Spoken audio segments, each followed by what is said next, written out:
Hi, good afternoon, everyone, and welcome to this Higher Education Policy Institute HEPI and TechnologyOne webinar. I'm Rose Stephenson. I'm the Director of Policy and Strategy at HEPI, and today we are marking the launch of the second iteration of the Minimum Income Standard for Students report, and you might hear that today referred to as MIS. The report outlines research led by HEPI, and in particular our former colleague Josh Freeman, in conjunction with the Centre for Research in Social Policy at Loughborough University and TechnologyOne. The report seeks to work out how much money students really need to live. In its first year, the minimum income standard for students focused on second and third year students living in shared houses. This minimum income standard for students, 2025, published in August this year, looks at first year students residing in halls and purpose-built student accommodation, also known as PBSA. We've got an hour for today's webinar, and my job is to talk as little as possible. So you'll have plenty of time to hear from our speakers and panel, as well as being able to ask questions. If you do have questions, there is a Q&A box at the bottom. Do try and use a Q&A box and not the chat, and that will make sure that I see them. You will also be able to upvote the questions from other people. And we tend to ask the questions that are upvoted the most. So that is where I will start. When we get to the Q&A section, we can pop your microphone on and you can ask your question yourself. If that doesn't work for you, just put a note next to your question and I will put your question to the panel. So we're going to start by hearing some introductory remarks from Cheryl Watson, VP Education at TechnologyOne. We're then going to hear from Katherine Hill, Research Fellow at the Centre for Research in Social Policy at Loughborough University, who's going to talk us through the methodology behind this research. And we'll also hear from Nick Hillman, who's the Director of HEPI, who will talk us through the findings of the report. After we've got that really helpful overview, we're going to go over to our panel. So, Cheryl, I wonder if you could kick us off by telling us a little more about TechOne's involvement with this piece. Of course. Thanks, Rose, for that introduction. I will just flick my camera on so people can see me. Hopefully that's worked. So firstly, good afternoon, everybody, and thank you to all that have joined us for today's discussion on what we feel is a really powerful and timely piece of research from HEPI and the team at Loughborough University. I'd like to start by extending my thanks to those teams particularly. It's been a real pleasure to work with them on this piece of research. And I guess for me, I wanted to share some of the reflections on the journey of this research thus far. This report, as Rose has highlighted, follows on from our initial MIS study, which focused on those second and third year students. MIS 25 really provided the opportunity for us to complete the picture, offering a real full and more nuanced understanding of that student journey by shining that light on that critical experience of those first year students as they enter higher education. It feels really rather poignant, particularly the point in time we are at the academic cycle, as thousands of those first year students prepare to begin their university journey. What MIS 25 reveals is that widening gap between the expectations and the lived reality that students encounter. It shows us that even at the highest level of that maintenance support, students are working more than ever just to meet a basic level of living standards. And for those more towards the minimum, the gap is even more severe, so often bridged by family contributions, private debt, or simply going without. And I think it's that point that really resonated as we went through this process, that it's not just about the finances, it's about that well-being, equity, and the ability to fully participate in that university life, which is a real challenge to the very promise and what we all know is the transformative nature of higher education. One of the most valuable aspects I've found of being a part of this research is the ability to prompt conversations like today, that prompt that rethinking. We saw this clearly at the launch event, which we did, and a subsequent roundtable discussion where sector leaders, practitioners and students came together to reflect challenge assumptions and look to explore those new solutions that can really help drive that meaningful change. Now, as a supplier in the sector, we're often asked, what's in it for you? And I think that's a really fair question. We're not here particularly to solve or contribute to the financial pressures that students face or some of those challenges of institutions, but we really do believe that technology has a role to play and a vital role in how institutions respond to these challenges. For example, if, as this research suggests, and certainly the discussion has thus far, that working while studying is becoming the norm, then we need to ask, how can technology help make that reality more manageable? How can the system support flexible timetabling, access to support services, smarter interventions, all in all, helping students balance that work, study, and all-important well-being? We also learned from some of the discussions thus far that it isn't a one-size-fits-all issue in terms of resolution. So different courses come with different demands. Students' needs vary wildly, and that's why the agility is key. So for us, the institutions need systems that can adapt to different contexts, provide full view of what's happening in a student's journey, and really support that timely data-informed action, supporting both the student experience, but also the staff that we know work tirelessly within institutions every day. So we're really proud and excited to support research like this. We're already working on what's next.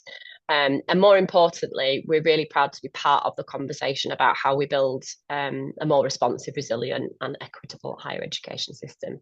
So I will leave it there as an introduction, and I will pass back to Rose probably. Thank you. Brilliant. Thank you, Cheryl. And this is quite a hefty bit of research, and we couldn't really do this without the support of TechnologyOne, Cheryl. So a huge thank you to you. So if I hand over to Katherine, you can tell us the kind of nuts and bolts behind this research. It's pretty well used methodology, so we're interested to hear about that, and the additions that you made to this research, please, Katherine. Thank you. So yes, I did this research with my colleague Matt, who unfortunately can't be here today, but I'm just going to provide a sort of outline of the research, an insight into what's behind the figures and an overview of the budget. So there's not much time and there's a lot more in the report, so we're happy to pick anything up in the Q&A. I'll just share my slides now.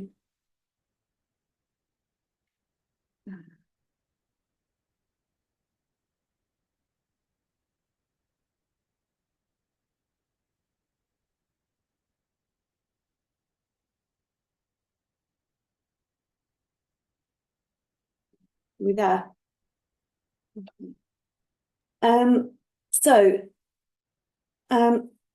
As Rose said, our research that we do at our research centre is called the Minimum Income Standard, and we've been doing this research for about 20 odd years now. And this looks at what people need for what we call a minimum socially acceptable living standard.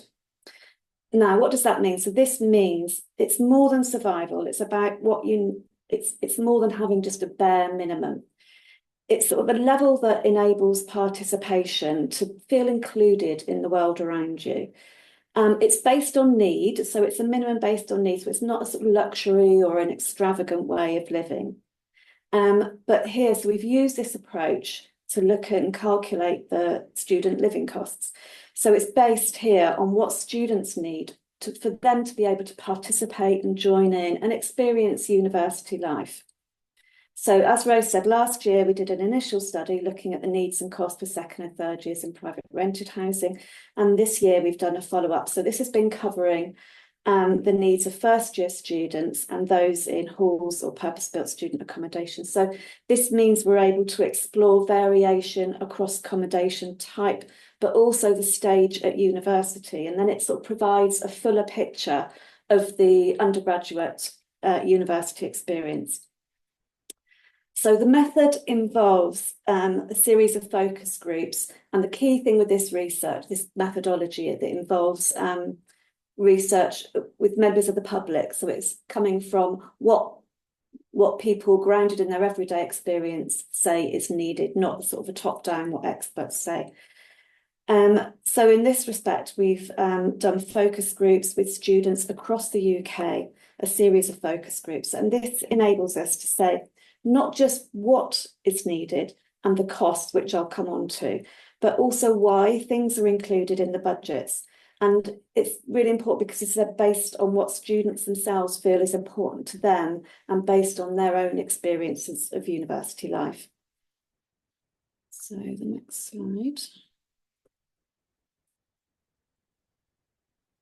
So just thinking about what do students need for this minimum acceptable student experience. So just really going to flag up a few sort of examples here.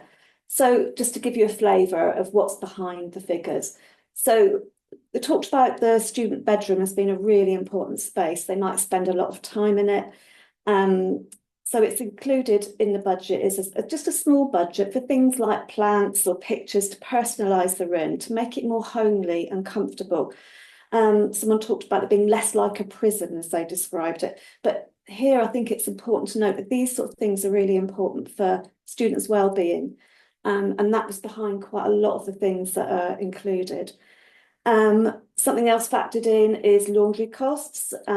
Students living in halls, this was a more expensive requirement than if you're in shared housing where you might have a washing machine on site. But again, you know, it's reasonable for students to be able to do a load of washing or a couple of loads of washing a week, you know. It's about sort of living with dignity as well. So the food budgets are based mainly on cooking for themselves, cooking at home with some food on the go, but again, students highlighted, so thinking about sort of their own experience of university, they highlighted at different times of the academic year, your needs might vary here. So you've got intense periods where you're having exams or you're writing up your dissertation, you're going to have less time, less energy. So they included, look, being realistic, you might actually, you know, if you're in the library till midnight or something, you're just going to grab a meal deal or something, you've got maybe less time to prepare your food. So there's a bit of extra added, a bit of allowance in the budget for that. As might be expected, a laptop and phone were sort of seen as essential items for university. We've talked about being stranded if you didn't have either of those. We've got a budget, this covers course materials, but also students said that someone should be able to join in with university social activities. So for example, the clubs, societies, sports, and this was helpful for meetings, like-minded people, but also part of being included, part of that student experience. In terms of travel, we've covered sort of getting around locally, but also being able to go home from time to time. First years talked about that was quite important, having some sort of familiarity, especially when starting out, they noticed how sort of difficult that period can be. And sort of just being able to go home, a bit of breathing space, they felt was quite important. Third years also talked about travelling for jobs. So there's a bit of travel built in for them to be able to go to job interviews or assessments in that third year because they're looking ahead for life beyond university. Another issue that came up this year was talking about, because we're talking about the whole student experience, was, you know, what do you do with your belongings in the summer, in this gap between your accommodation? So we've allowed for some storage costs in the budget. Now, yes, students said, yes, some people have got parents who can help with transporting things, taking things home, and also in lots of other ways, which may, you know, take a bit of pressure off budgets. But the groups were clear that we shouldn't assume that this is an option. Not everybody has this option that the parents are going to be able to step in and help and, you know, go and pick them up and bring all their things. So we can't, that's not something we can sort of build into the budget. So another key finding this year that came out is something that we're calling a first year premium. And this is covering additional costs sort of due to specific considerations and challenges faced by students at the start of their university life. Now, so we identified two aspects to this. So the first is setting up costs. So it's initial outlay for items that they'll need while they're at university, but it's things that should last over the 3 years, but you need to pay for them up front. So you need those at the start of your first year. So it covers things like your kitchen items. One thing to note is that they said you need all your own things. You're going somewhere, you don't know people, so you can't sort of talk about sharing, you can't borrow things off other people, so you need to have a setup for everything you need. You know, things like your bedding, a reliable laptop, some sort of course-related items, talked about a specialist calculator, or some people might need specific clothing. But secondly is what we called a settling in period. So this is about having some time to get organised in your first year. So students discussed with us the challenges of getting used to things like budgeting, shopping and cooking for themselves. The things like finding where the best value shop is, buying the appropriate amount of food and accounting for use-by dates. They often talked about this first period, you wasting food or buying more convenience food just while you're accumulating that knowledge and confidence. So to recognise that, we've allowed a little bit extra just for that initial period while people are finding their feet. They also emphasise the importance of socialising at the start of this first term and the need to make friends and build social networks. So we've got extra costs included for being able to join activities and clubs, be able to get involved in Freshers Week, but also something that came up is to have these sort of spontaneous coffee if somebody asks. So not passing up the opportunity to make a connection. And there's a quote, I'm not sort of reading out all the quotes, but there's a quote here where someone said, well, look, if you don't take that opportunity, they might not ask you again. You might miss that opportunity to make that friend. So this relates to well-being. They're moving in the first year into halls, not knowing anybody, living with strangers, as they call it. They may not even get on with them. So it can be quite an overwhelming experience. But another aspect that came out of the groups, which was really interesting, was actually a sort of purpose to this as well, which was the need to meet potential second-year housemates to secure accommodation. And this seemed to be a huge pressure in the first term because they talked about you having to make those decisions quite early on in university for the next year. So it's really important to get to know people if you can, because you might end up living with them for the next year or so. So these issues highlight the difference between first-year student experiences and second or third years who are sort of already established and tend to be living with friends. And it's important to recognise these because it can result in a premium of, you know, up to around £1,000 for that first year. Now, I'm just going to go on to give an overview of the figures. So really, the question is, you know, what does this all add up to? So this table shows the overall amounts per week. We've put in 3 scenarios. There are more in the report, but we've got 3 scenarios, which is first years in halls and second and third years living in shared private rented, which is a sort of typical 3-year experience. So this is based on what students told us to reach that minimum that we talked about, excluding rent. So first years living in halls need £260 a week. Second and third years in shared private rented need £246 a week. But that's without rent. So once you include the rent cost, now rent costs vary tremendously, but here we sort of based it on average rents for halls or shared private. So that adds an extra £159 a week. So increases the overall budgets to 418 for students at halls and 406 for private rented. Now we've broken that down into categories and it's easier to see on this next slide. So here you can see that rent is the highest single category, is accounting for nearly 40% of the budget. And something I think is really striking is that if you think about the rents, we've got 39%, food at home, 18%, clothing, that's 4%. That comes to about 61% of the weekly budget that we've calculated. If you add on utility bills for students in private rented housing, that's another 4%. So it's clear that food, clothes, shelter, these are the real basics. Those account for getting on for 2/3 of what students need or what students told us they need. Now that's before you get onto things like toiletries, travel, you know, having your own mug or a saucepan, a phone, which are not extravagant items, and let alone some of the other things I've mentioned that students highlighted as being so important for inclusion in university life. So I'm going to leave it there, and then Nick's going to talk more about the implications, I think. Brilliant. Thank you so much, Katherine. I think that finding about the first year premium is so interesting, and we haven't necessarily seen that in data before, so thank you for flagging that. Right, Nick, let's get into it. Tell us a little bit more about the findings from the report, please.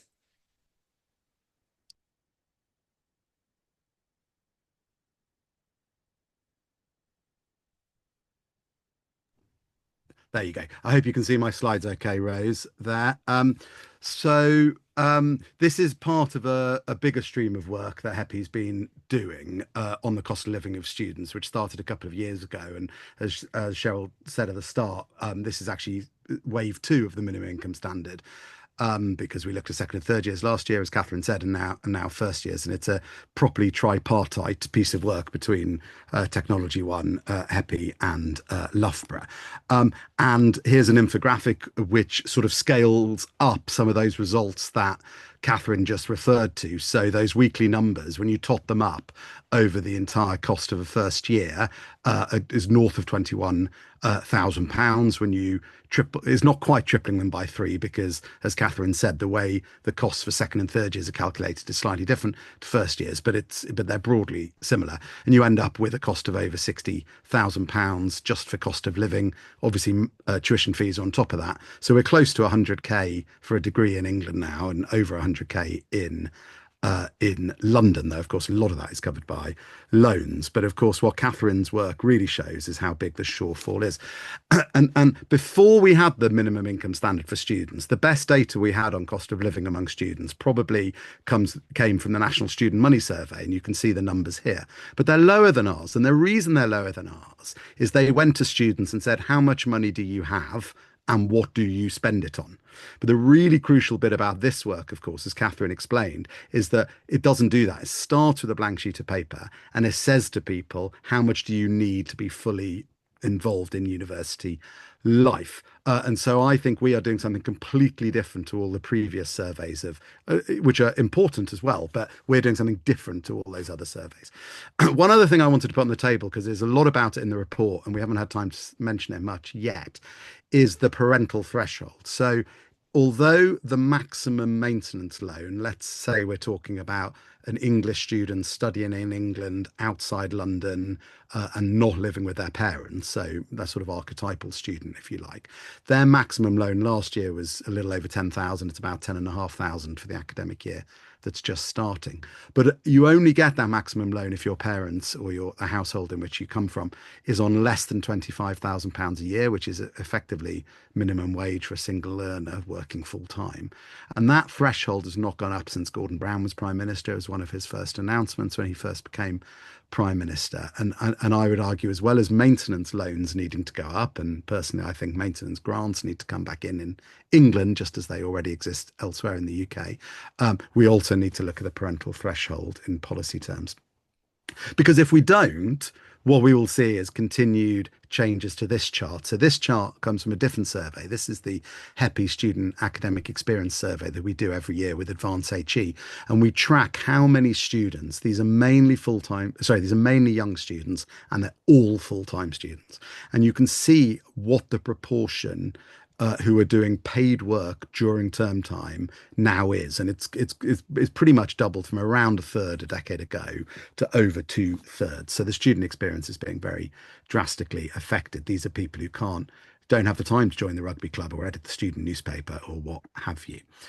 So in the report, and this is really written by my former colleague Josh Freeman, who's now at the Office for Students, so I don't want to take the credit for this, but the section in the report recommends reforming and revising student maintenance packages in line with 5 principles. And those 5 principles are, needs to be simple so people understand it. Some of that stuff I was just talking about around parental thresholds is not particularly well understood at the moment. Maybe because it's not simple, or maybe because no one's telling parents what they need to know. Needs to be transparent, so that students on arrival at university know what the amount of money in their pocket might mean for the student experience. Josh, and I agree with him, recommended it needs to be a system in which students are able to be financially independent so they can participate fully in student life. It needs to be sufficient, so that it obviously covers those basic costs that Katherine was talking about.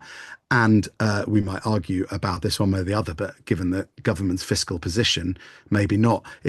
Josh argued it should be fiscally neutral, and he recommended perhaps even looking at reimposing a real rate of interest on student loans to enable to make it more make any changes more cost effective.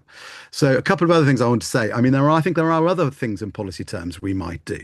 So we published a report a couple of years ago now, which you can see there, a policy note by Martin Blakey, who knows more about student accommodation than anybody certainly I've ever met.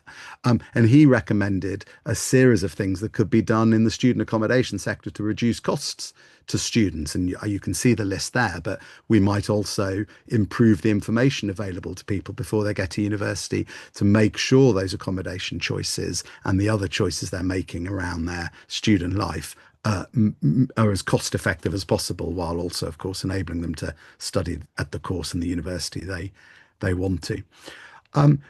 Just the last couple of things I wanted to say was, if the government don't accept our numbers, I think, they've been independently produced by Loughborough, and neither TechnologyOne nor HEPI calculated the numbers. They've been independently produced by Loughborough. But if the government doesn't accept them, if the government thinks they're too high, well, then they should jolly well do a review themselves of how much it costs to be a student. Because in government, the level of maintenance loans are set is I've worked in government, is not really linked to the true costs of students. And the last time there was a really, really, really detailed, independent but government commissioned review of the costs of being a student was commissioned in 1958 and it reported in 1960. And you've got a copy of it there, the Anderson report. And I went back to look at that report this morning, my very well thumbed copy I've got. And it talked about in there about how at that point, the student maintenance package did take into account the true costs of board and residence, as they called it, books, clothes, travelling, incidental expenses. And that's what I think today's government needs to do. And indeed, I took the numbers from that report, which came out in 1960, put them in an inflation calculator this morning to see how much the maximum grant, there were no loans in those days, the maximum grant for someone studying at not in Oxford or Cambridge, not a London, at another university away from home outside London would be worth in today's money. And if there isn't time to go into this in detail, but look at the middle lines of this chart. The maximum grant in 1962, when the Anderson report was implemented, was £320 a year. In earnings terms today, that's about £18,000. Per capita GDP terms is £24,000. So when you look at those numbers and then you consider what Loughborough's numbers are, pretty much between those two, I think we probably have come out bang on what it really does cost to be a student. I'll stop there. Thank you.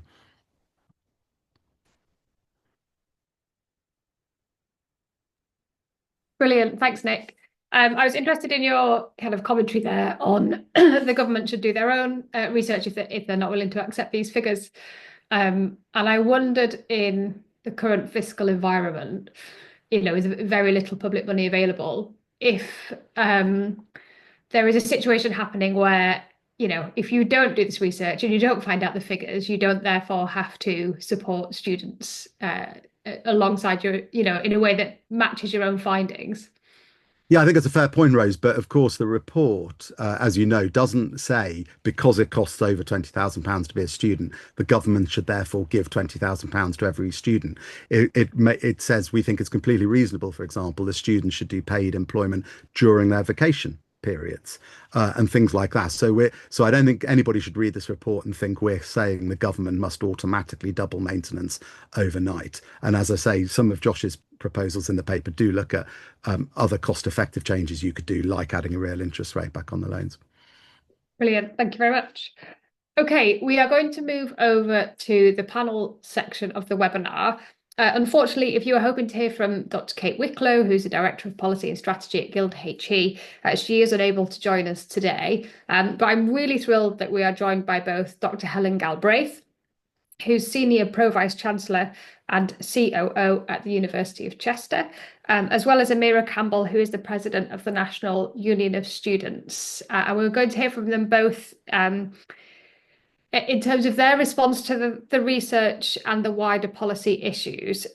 Do keep putting your questions in the Q&A box. And for now, I will hand over to Helen. Thanks, Rose, and hello, everybody, and thanks very much to HEPI for inviting me to share a few reflections on the report. I really welcome the report. I found it a really interesting read, so thanks to all those involved in producing it. For me, it shines a really important spotlight on the real costs of participating in university life, and it really draws on the voices of students themselves and real lived experiences.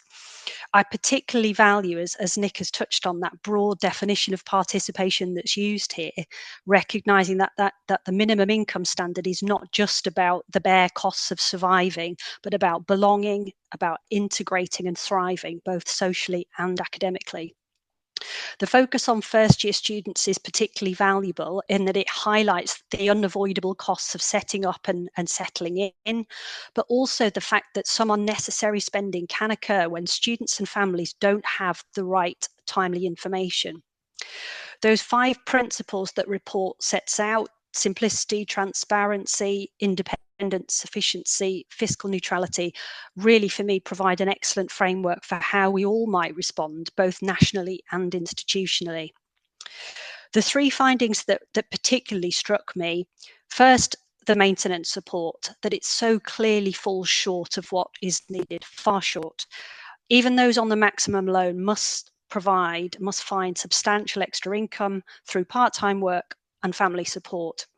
That reality has real implications for how students manage their time and for how we as universities design our programs and our support structures. Reform in this area really does feel essential. Secondly, the report brings that role of parental contribution into sharp focus. For some families, this is manageable, but for many others, it is not. The scale of what is assumed, of often several £1,000s a year, is not widely understood, and we do need to be more open about this if students and parents are to plan realistically. Thirdly, I was struck by what a really detailed report doesn't cover in detail, and perhaps my hope is that there might be further iterations of the minimum income standard in the future. The report takes a very broad view of regional variation, for example, and it focuses on difference between devolved nations and with London receiving separate attention within England. The report does acknowledge, as Catherine's commented, a considerable variation in rental costs within regions, but there's a lot more, I think, that we need to say about regional variation in costs and in income opportunities. One big example for me is transport, where we know that not just the costs of transport, but the availability of public and sustainable transport options affect students' ability to secure part-time work. We also know that patterns of part-time work vary significantly between urban and more rural areas, for example. That gap in the evidence feels important, and it is an area where we could do further research to inform regional policymaking as well as national policymaking. This report obviously focuses on students, first-year students in accommodation. There's clearly also more we could do to think about students who choose to or who feel they need to live in their family home and commute to university. And there's another piece of work that we could really look at there. So what does this actually mean for universities? For me, we need to begin with our own responsibilities. We need to make sure as university leaders that the information we provide to applicants and families is clear, realistic, and up to date. We need to look carefully at our rents, our charges, our course costs through the lens of affordability, and ensure that financial advice and guidance is proactive, people-centred, and available at the right time, and not just when things go wrong. The latest Unite Student Applicant Index suggests that 54% of UK applicants are confident in budgeting. We need to increase that figure. We also have a role in helping new students to manage that first year premium. That means working alongside students' unions and other partners to reduce unnecessary costs, to embed low-cost social integration into welcome activities, to support student-led reuse and recycling initiatives, and to provide access to low-cost essentials. Food is a particular pressure point, and practical help there can make a real difference, whether through shared cooking and food storage facilities, confidence building around healthy eating on a budget, or reducing food waste that can drive up costs further. And we must all think carefully about student employment. Many students gain real benefits from part-time work, but the opportunities need to be realistic alongside their studies. Universities can and already do play a key role here by offering reliable on-campus jobs, by working with local employers, and by advocating for good quality opportunities that fit with academic commitments. When we add together the findings from the Unite Student Applicant Index and the HEPI Academic Experience Survey, they do suggest a significant gap between the proportion of applicants that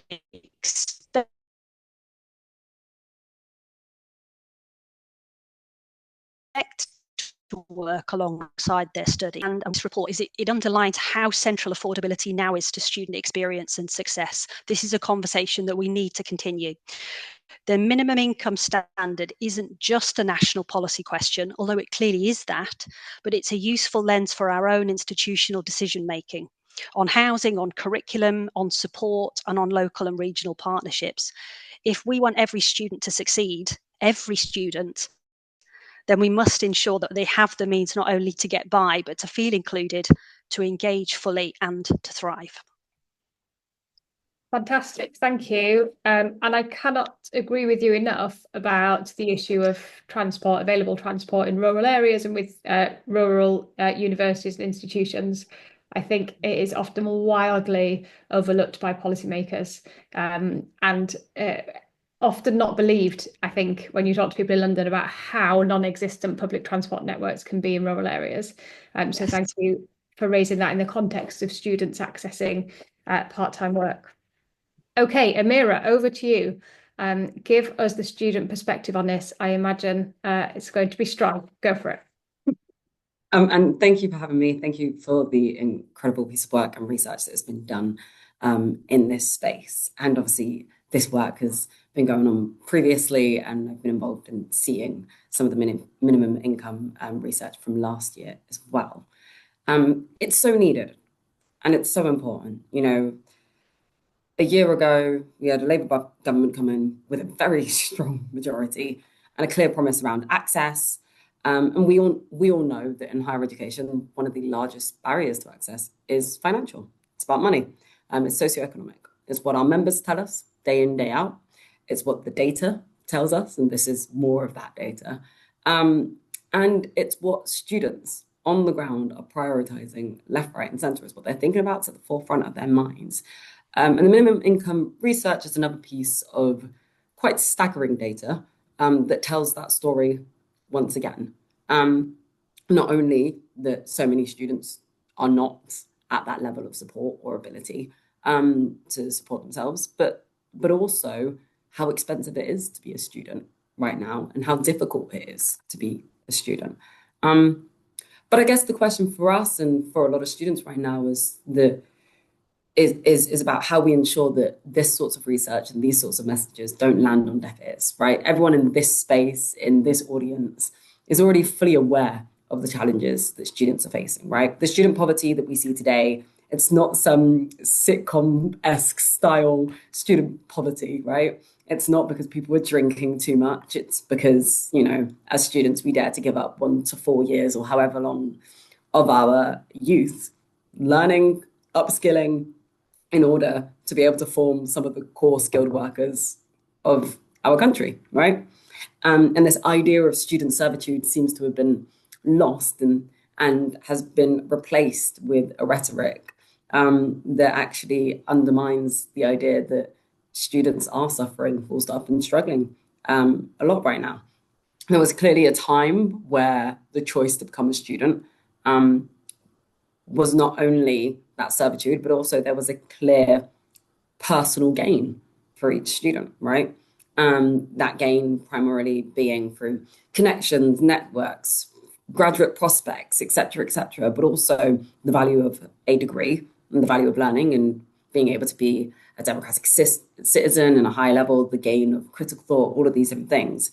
And what's really challenging for us is that the perception is that personal gain is getting less and less valuable, but the number of people wanting to go to university, the number of mothers and families who want to send their children to university is not going down. It remains high. In fact, it grows. And we need to work out and work with government to work out how we don't let those dreams be killed, right? With a crappy reality when students arrive at university. So part of this is also like this sort of data, this sort of research helps us widen the wider public's understanding of what students are going through and what that poverty looks like and what the costs that they have to bear the brunt of really are and how important that is. And reshifting the importance of talking about students' poverty is really, really brilliant. But also it's about us being critical delivery partners to government. And I think what's brilliant about this, and I think this actually alludes to what Nick was saying in terms of who is going to do the research that points us in the direction. And right here, it's HEPI, but it's whether government take this research or choose to do their own research, which will start to take us in a better direction. And crucially, it's all of us as stakeholders in higher education choosing not to fail our students by not leading our arguments and our conversations with this critical piece of the puzzle. Because there are so many attacks happening to higher education right now, and so much of the sector is looking at its future and it's not sustainable. When we don't lead with things like what students are facing right now, it ends up going lower and lower down on the priority list. We've got to get specific. I really like those 5 principles because at the end of the report, because they really start to outline where we need to be. I mean, at NUS, I actually think our 3 sort of priorities really align with those 5 principles, right? Shifting those household income thresholds, right? Moving, shifting, improving, inflating, etc., because so many students are struggling right now. The raising of maintenance zones so that it's actually significant, so that they're not just swallowed up by rent, and about reintroducing maintenance grants. And you'll have heard myself and probably Alex Stanley, our Vice President of Higher Education, bang on about that. But it's also about the wider picture, and that's what those principles offer, right? We could continue to raise maintenance zones year in year, but then we also put our most debt-averse students in the most debt. We could shift the household income thresholds, but we also know that household income thresholds are a quite dated way of measuring the financial background of various students and leave out those who have parents who are not willing to share certain pieces of information. And so there are wider principles, and I mean, maintenance grants obviously being an important move in terms of how we look at the funding of higher education in totality. And that principle of being transparent and clear and easy to understand is a really core piece of how we move the entire piece of where we are at. I think there's a lot to be optimistic about, right? The recent work for our medical students is welcome and exciting development. And I think it foreshadows a lot of positive things in this area. We have to hold out and see what the post-16 skills and higher education white paper for England says and what that holds and what opportunities will reside in there. But I guess the wider picture is data like this, and the more of us speaking about it, takes us in a wider and more positive direction when it comes to challenging all of these things that are happening for students right now. Brilliant. Thank you so much, Amira. Colleagues, if you could put your cameras back on, that would be super helpful. I'm going to whiz through some questions quickly. There's lots of questions about the cost of food for students in this report. And this was the case when the report came out. It had some good debates on X. So please do correct me if I'm saying this wrong, but Indica, if you could pop your microphone on and ask your question, please. And then Lucy Hunter Blackburn, I'm going to ask you to ask your question next.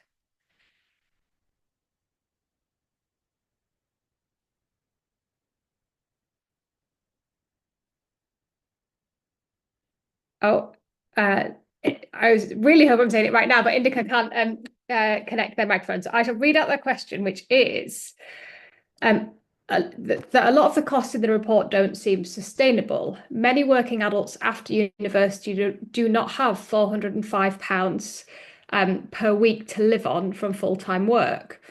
And they will be incurring additional costs such as council tax that students may not have to pay. So is there anything being done as part of this research to query some of this higher spending and help students budget, such as how much students are spending per week on food? And then Lucy Hunter Blackburn, I hope you can hear me. And if you could pop your mic on and ask your related question, please, Lucy. Hi, yes, can you hear me? Yeah. Good. So this is a really fascinating research. Thank you so much and for the seminar. It's really helpful to have this. I wondered if Katherine could say more about how she and her team translated what students had told them they needed to be able to do into particular numbers, and maybe particularly, but not only, the food part. Thank you very much. Brilliant, thanks. So Katherine, over to you, and Amira, maybe I can come to you for the student perspective on those questions, please. Katherine. Right, I'll just say an overview first of sort of how we get from what students said to the numbers. So we have these focus groups. We go through in stages. So we have a first group, we check back. So we come up with lists of things. We then also in the groups talk about things, how long things last, because that makes a difference, the duration, cost it at, what sort of shops, where it might come from. So we get a sense then. So then we're able to cost that into weekly budgets and all the different items. So, I mean, we had long discussions about, you know, how many bin bags they might need to have. So it is quite detailed in some respects. And I see there's a few questions on food here. What I will say on food is, as I said earlier, that the main food, for example, the food that you'd have at home, the main budget, is we did not start completely from scratch on that.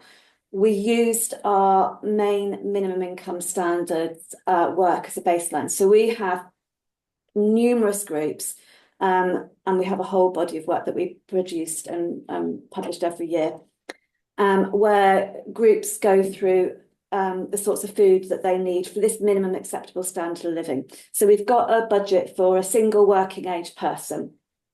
So we've used that as a baseline for students who are living in accommodation. So, but the thing is with this, it includes sort of being able to cook from scratch with some convenience, like a sort of pasta sauce or something like that. So it's not everything from scratch. But it's checked by, it has to be nutritionally balanced, because we can't say that for a minimum income standard, you know, you have something that isn't nutritionally balanced. So it includes quite a bit of fresh fruit and vegetables, things like nuts, meat, because it's not a vegetarian diet. If people choose not to have meat, then that might well be cheaper. So it is something that's come from that basis. In the budgets also, we've got this, what we call sort of food on the go. So for students, I've talked about being able to, yes, you know, you might take a pack up with you every so often, but maybe not every day. You're going to make your sandwiches and take them with you. So it's being able to get a meal deal when you're out. So that comes to about £10 a week, or have a coffee when you're out. So that's something that's been added in.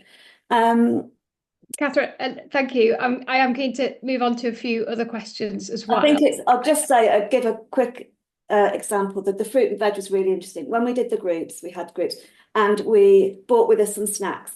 We thought, oh, we'll bring some chocolate biscuits, things like that. But we also brought some fruit. The first thing students ate was the fruit. Oh, it's really great to have some fruit. That's expensive. I don't buy it very often. I thought that was really telling. Yeah, I remember sitting in one of those focus groups and how excited they were that there was fruit available, which is a bit of a shocker. But I think this is a difference between an income standard on the poverty line and an income standard that is a minimum socially acceptable income standard, which is where this report is looking, which is slightly different. Amira, you have to remember as well, we haven't even factored this in, but students may not have much room for storage. They may not be able to buy in bulk. So, you know, there's all those things to consider as well. Amira, your thoughts there on the food budget for students, fast as you can, please. Yeah, I'll keep it brief. I mean, I think we all know in this space, realistically, there's no student spending that sort of money on their food. Most students don't have the budget, the ability to, but also most students aren't thinking about spending that much on food, right? It's not a feasible conversation. And therefore, what's really challenging here when we map out those numbers, right, is what's the ideal situation for people in terms of their support and what's the realistic one. And so, like, it's potentially an overestimation cost-wise in terms of what the majority of students would go for, even if they were offered the money and the ability to do so. And I think that's a massive cultural thing. I also think we have to remember that families left, right, and centre aren't spending enough on their food and aren't necessarily eating to the extent and the health that they're supposed to be across the board. We also have to put into perspective, these are first-year students who aren't sharing food. And that also makes a big difference because when you're doing a family shop for a family of 3 or 4 compared to a shop for yourself as an individual, there's a potential for wastage, et cetera, and so that makes it shift in a difference. So there's multiple layers to that. I also think bigger picture, and I promise I will keep this as brief as I can. There's a very clear message that's been quite clear from government, from the public, from universities, across the board, right? That the style of life that students may have lived at one point in time, where the student population may have been 60 years ago, the poshest, wealthiest, and most elite, is not the style of life that is available to students anymore, right? It's not realistic. It's not the world we're going to have. It's not the vision that seems to be shared by anyone about what student life should be anymore. And so there is a reality of like, do we budget for a vision of a student experience that reflects what it may have been at one point in time, or do we budget for a student experience that's possible in the current economic situation that we find ourselves in? And perhaps that will get to the crux of things like whether people should be spending 80 quid on food or not. That's a really good point, Amira. Thank you. I'm going to take a couple more questions if I can squeeze them in. Johnny Rich, you are next on my list. Andy Forbes, we have your question about the quality of accommodation. And then if I could come to Helen Carasso as well. So let's hear from Johnny first, please. Thank you very much indeed. Thanks for this research, which is, again, this year, really important. Let's imagine that the governments of the UK were to suddenly go, yes, this is really important. We've got to increase the availability of maintenance through whatever mechanism they choose. We've got a shortage of accommodation in the country.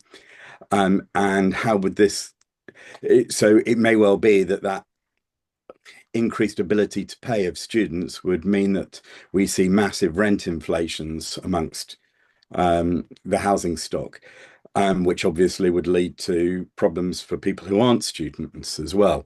So what else has to go along with an increase in maintenance to protect that from happening? Brilliant, thank you. Andy, could we hear from you, please?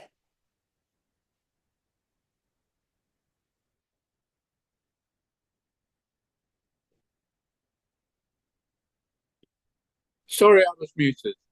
Hi, Andy. Yeah, hi there. Yeah, my question is about whether there's anything that we have any insight, any evidence, any research into what we're proposing, which is that there is a link between good quality on-campus accommodation and students having a good minimum income standard and student outcomes. In other words, that it does have an impact, not just on well-being, but on academic performance. Do we have anything like that that's available to us? Really good question, Andy. And finally, over to Helen, and we will take this set of 3 questions together. Hello.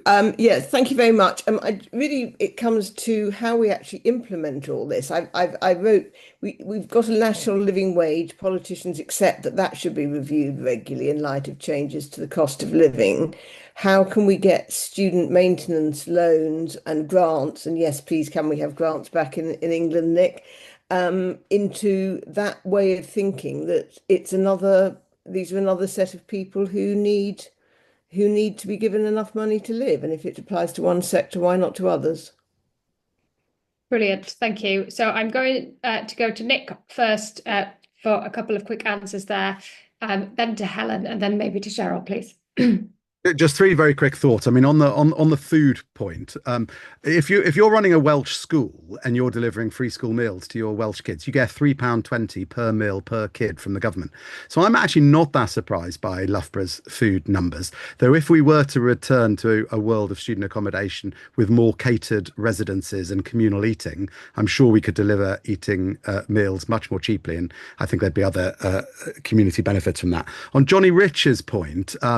Look, Johnny, I'm a YIMBY. I'm the opposite of a NIMBY. I think I would love to see relaxation of planning rules. I would love to see the new housing minister look afresh at the renters reform bill and what it means for students. So I think we do need other things to happen alongside this. You're absolutely right. I 100% agree. Andy Forbes asked a very good question, to which I don't know the answer to your question, but things like the Student Academic Experience Survey, we can cut the data by where students are living. So there probably is data sitting there waiting for people to play around with. And I would also add, Andy, to your point, that campus jobs, on-campus jobs, are often the best type of work for students because you've got a sympathetic employer.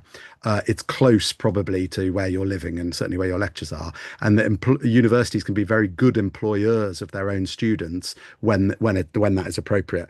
And I agree with Helen Carasso. It would be great for government to not only calculate their own figures on this basis, but to do so repeatedly year after year as the cost of living changes. We've just been through a period of high inflation, so these numbers are much higher than they would have been if we'd done them 5 years ago. Brilliant. Thank you. Helen, for your thoughts, please.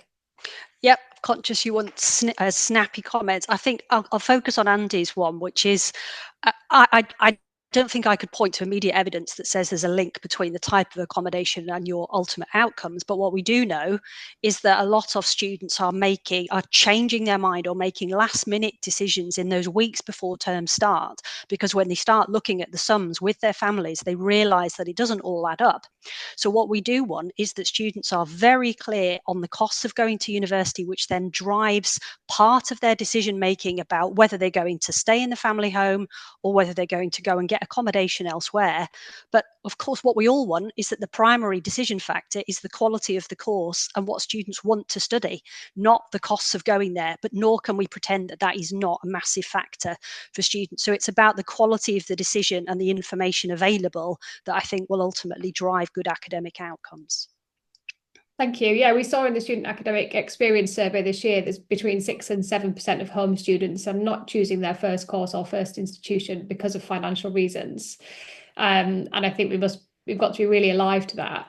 I also think it was a bigger piece of work to do about informed choice in general for kind of school leavers going to university. And there was a lot of reflections at yesterday's OECD launch event about the kind of transitions between the different stages of education. So there's a really big piece there, I think, that we can dig into a little bit more.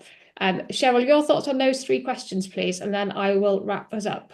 Yeah, I mean, I'll just talk to, I think, an extension of what both yourself and Helen have just picked up on, which is in order for students and parents to be able to be informed of this stuff, it is about the information that they get. And I talk actually as a parent. I've got a daughter that's just going into year 10.